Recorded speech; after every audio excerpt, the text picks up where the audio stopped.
نحمدہ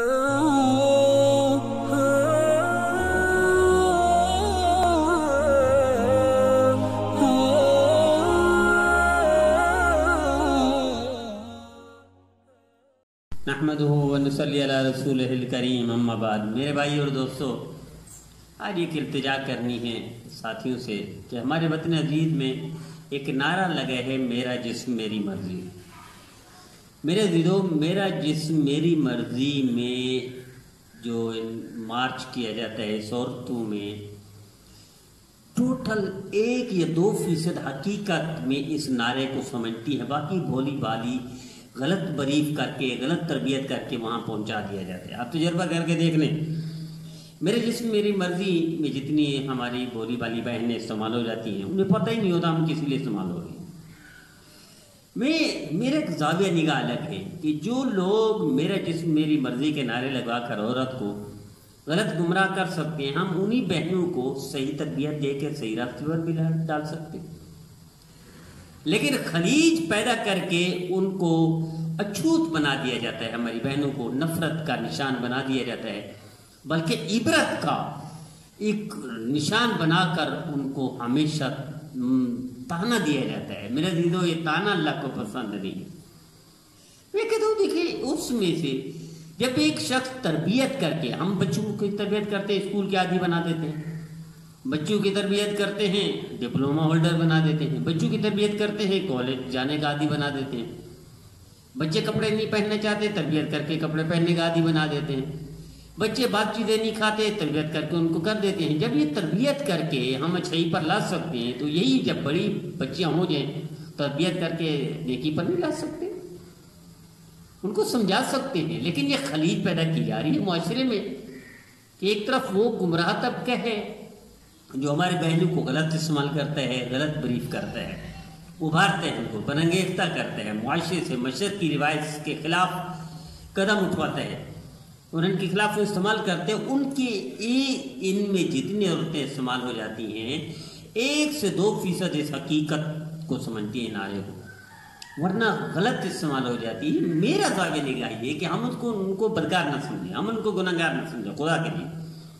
نبی کریم صلی اللہ علیہ وسلم کا فرمان ہے کہ جو شخص کسی کو تانا دیتا ہے، اسی عیب میں یہ مبتلا ہو کر مرتا ہے۔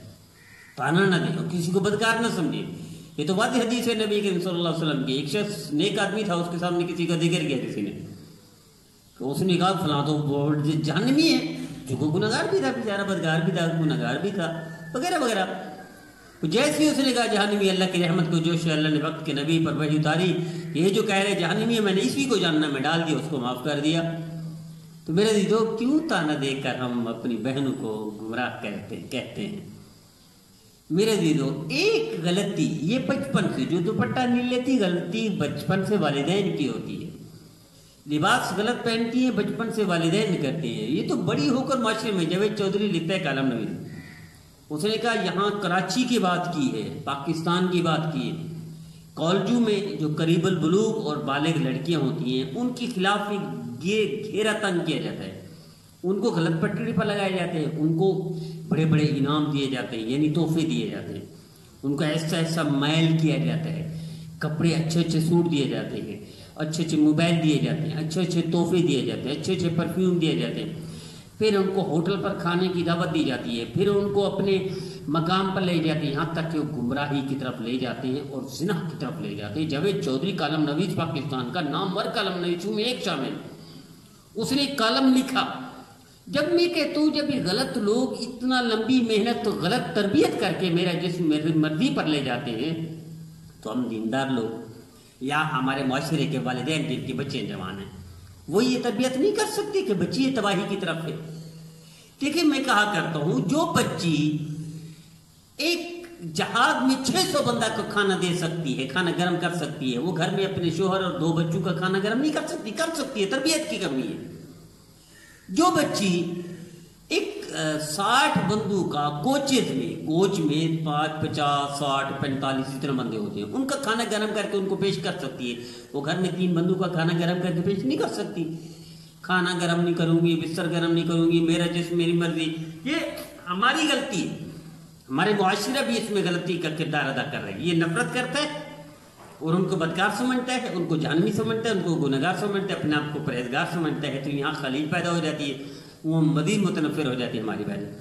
میرے عزیزو، خدا کے لیے یہ حقیقت سمجھے، یہ جو بھولی بھالی عورت 600 بندوں کا کھانا گرم کر سکتی ہے جہاد میں، وہ 3 بندوں کا اس کے لیے کوئی مشکل نہیں۔ لیکن ہم بچپن سے، ایک تو ہمارے والدین کو دیکھنا چاہیے کہ وہ تربیت کیسی کر رہے ہیں، بچپن سے ان کی ذمہ داری ہے کہ وہ کس طرف جا رہی ہے بچی۔ مثلا والد صاحب کی تنخواہ 20,000، اس کی بچی 1,00,000 روپے کا موبائل ہاتھ میں پکڑا ہوا ہے، تو والد کو چاہیے کہاں سے آیا؟ والد کی تنخواہ 20,000 ہے، اس کی بچی نے 20,000 کا سوٹ پہنا ہوا ہے، اسے پتہ نہیں لائے کون ہے، تو یہ والد کا بھی قصور ہے، والدہ کا بھی قصور ہے، والدہ کو پتہ ہوتی ہے بچی کی ایک ایک حرکت کا والدہ کو معلوم ہوتا ہے، والد کو خبر ہو یا نہ ہو، والدہ کو 100% علم ہوتا ہے۔ تو ہمیں چاہیے ہم اس طرح معاشرے کو وہ کریں، تربیت دیں۔ دیکھیں، اسکول کی کمی نہیں، مدارس کی کمی نہیں ہے، مکاتب کی کمی نہیں، کالج یونیورسٹی کی کمی نہیں، تربیت کی کمی ہے۔ نبی کریم صلی اللہ علیہ وسلم نے کیا کیا تھا؟ وہاں کوئی پردہ تھا؟ کوئی پردہ نہیں تھا۔ علم تھا؟ کوئی علم نہیں تھا۔ نیکی تھی؟ کوئی نیکی تھی۔ جہالت کے نعرے تھے، جہالت کی جنگیں تھیں، جہالت کی باتیں تھی، جہالت کے اسی بچیوں کو قتل کر دیتے تھے وہ۔ نبی کریم صلی اللہ علیہ وسلم نے کیا کیا؟ تربیت کر دی، باشعور بنا دیا، یہاں تک کہ پھر وہی قوم، وہی صحابہ، وہی صحابیات بیت اللہ کو چھوڑنے پر بھی تیار ہو گئے کہ حضور کے ساتھ جائیں گے، بیت اللہ کو چھوڑ دیں گے۔ یہ تربیت کی کمی تھی۔ میرے نبی صلی اللہ علیہ وسلم نے، میں کہا کرتا ہوں، کوئی پل نہیں بنائے، روڈ نہیں بنائے، اسکول نہیں بنائے، گلیاں نہیں بنائی، ایئرپورٹ نہیں بنائے، موٹر وے نہیں بنی، میرے نبی نے تربیت کر دی۔ میرے عزیزو، جب میرے نبی نے تربیت کر کے اس معاشرے میں اس ہماری صحابیات کو باپردہ کر دیا، اس صحابیات کو شعور دے دیا، ان صحابیات کو غیرت دے دی، غیرت ایمانی دے دی، قوت ایمانی دے دی، جذبہ عمل دے دیا، اور عمل میں صاحب اقتدار، صاحب اعمال بنا دیا، دنیا اور آخرت کی سرداری عطا فرما دی، تو وہ رب زندہ آج بھی ہے، وہ رب غیرت مند آج بھی اللہ ہے۔ اسی نبی کی سیرت پر ہم امت مسلمان عمل کریں تو اسی طرح تربیت ہو سکتی ہے۔ غلط تربیت کے ہاتھوں چڑھ کر ہماری بچی میرا جسم میرے مرضی کا نعرہ لگاتی ہے، تو ہم اس تربیت کا، اس کو غلط تربیت اثر کر جاتی ہے، صحیح تربیت اثر نہیں کرتی۔ کتا کتے کے ساتھ رہتا ہے، کتوں والی عادت آ جاتی ہے، کتا نیک لوگوں کے ساتھ رہ جائے تو جنت پہنچ جاتا ہے۔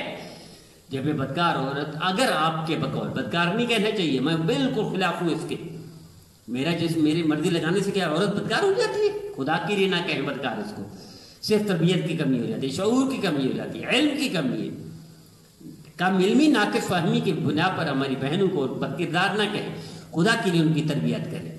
یہی تربیت میرے نبی نے کی تھی، جنت کا وارث بنا دیا، یہی تربیت آج ہم کریں، یقیناً مشرق کی روایت کا امین بن سکتی ہے یہی بہن۔ دیکھیں نا، اگر وہی بچی گھر میں ہوتی ہے تو شوہر بھی آنکھ کا تارا سمجھتا ہے، اور اولاد بھی اس کے پاؤنڈ ہو کر پیتی ہے، معاشرہ بھی عزت دیتا ہے، لیکن وہ بغاوت کرتی ہے غلط تربیت کی وجہ سے، تو پھر کہاں جاتی ہے؟ آپ کو معلوم ہے، جوانی میں تو چلو کر لے گی، بڑھاپے میں کیا ہوتا ہے؟ میں چونکہ ادارے چلا چکا ہوں، مجھے معلوم ہے، عورتیں آتی ہیں کہتی ہیں خدا کے لیے ہمیں 6,000 7,000 کے لیے نوکری دے دو، لیکن ہمارا کوئی وارث نہیں، کوئی ہمیں خرچہ نہیں دیتا، کوئی نان نفقہ نہیں دیتا، کوئی ہمیں سنبھالنے کے لیے تیار نہیں۔ تو یہی عورت جب جوانی میں غلط ہاتھوں چڑھ جاتی ہے تو پھر ہوٹلوں پر بھی پہنچ جاتی ہے، اور مجروں میں بھی پہنچ جاتی ہے، اور کوچوں میں بھی پہنچ جاتی ہے، اور پھر بڑھاپے میں آ کر بیچاری، بڑھاپے میں تو اولاد اسی عمر میں تو پاؤں دھو کر پیتے ہیں ماں کے، لیکن یہ ماں نہ بن سکی، غلط تربیت میں چلی گئی، ہمارا قصور ہے اس میں، ہماری غلط تھی۔ غلط آدمی کی تربیت سے ایک پودا غلط پودے کے ساتھ چلا جائے، غلط کے اثرات آ جاتے ہیں، اور ایک آم اچھے آم کے ساتھ چونسے کے ساتھ مل جائے وہ چونسا بن جاتا ہے۔